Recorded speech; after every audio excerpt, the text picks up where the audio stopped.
You got to get going right now. And I promise you, the opportunity cost of you not doing that thing is going to be huge as inflation continues to rise, as technology takes over jobs, and as really, quite frankly, people get squeezed. This is happening everywhere. If you want to be if you want to be safe, then you need to do the thing. If you are still sitting on the sidelines, not pursuing that business idea, not investing into that opportunity that you see, still thinking about whether or not it's the right time to go out and do that thing that you wanted to do, now is that time. This is not the time to be playing it safe. You have AI coming for jobs. You have the fact that inflation is continuing to rise and wages are not. Real wages are not keeping up. Productivity is not being passed on to workers. Okay. This is not the time to play it safe. This next decade right here, if you're not 90 years old and you're watching this next decade right here is critical. And what you do is going to determine what happens after that next decade.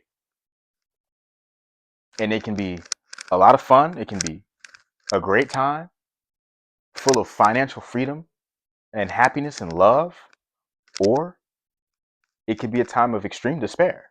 For many people, it will be a time of extreme despair.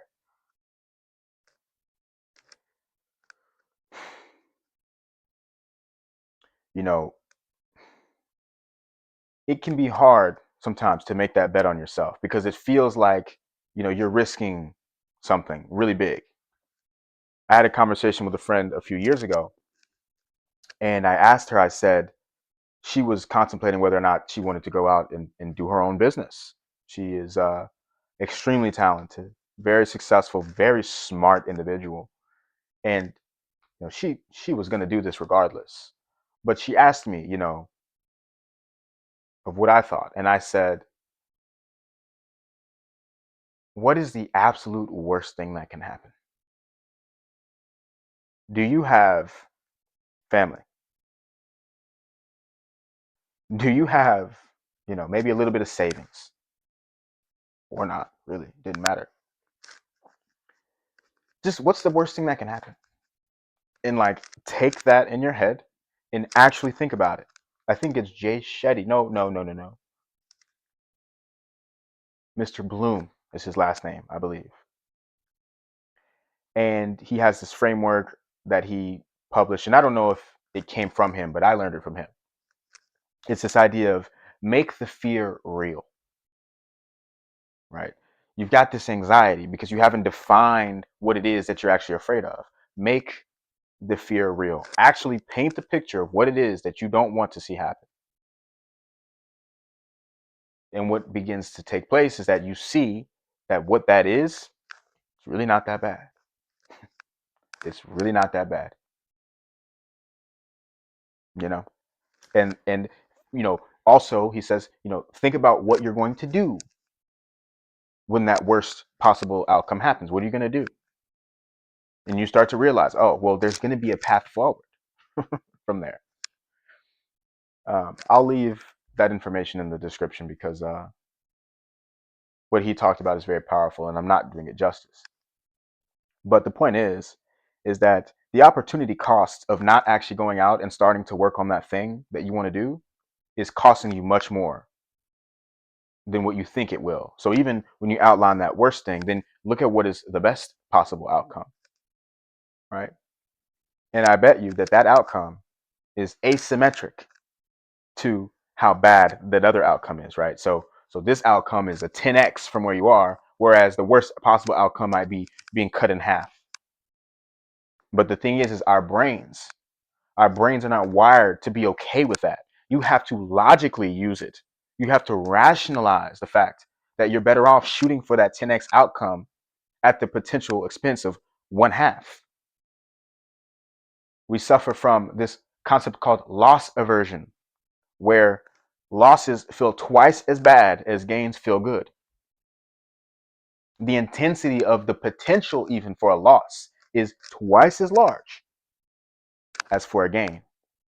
So at all times, in pretty much every aspect of your life, you're willing to give up two just for one, because you just are so afraid of shooting for the win.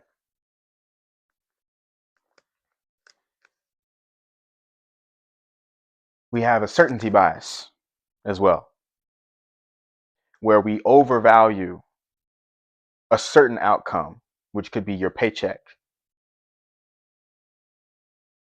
versus something that is maybe less certain, but has a better expected value, right? So let's say you work your job, you're making $50 an hour.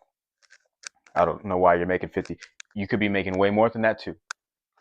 And you know that at the end of the week, you're going to get your paycheck for, what is that, $500,000 after the week. No, that's $2,000 a week. Why does that sound like? Okay, no, that's right. uh, so you're not willing to take the risk of making $8,000 in a week because you would prefer to make for sure that 2,000, right?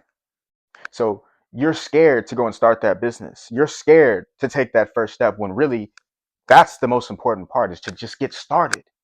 Because what happens once you get started is it starts to snowball.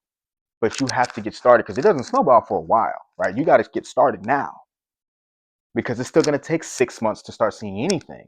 And then it's going to take another 5 years before you start seeing the real gains. So if you don't start now and you wait another 5 years, you're going to be a whole 5 years behind actually seeing any impact. Like, dude, this stuff isn't easy. You got to get going. You got to get going right now. And I promise you, the opportunity cost of you not doing that thing is going to be huge as inflation continues to rise, as technology takes over jobs, and as, really, quite frankly, people get squeezed. This is happening everywhere. If you want to be safe, then you need to do the thing. You need to take that leap of faith. And if it's your passion, do it.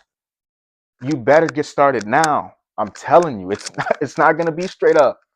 It's not going to be straight up.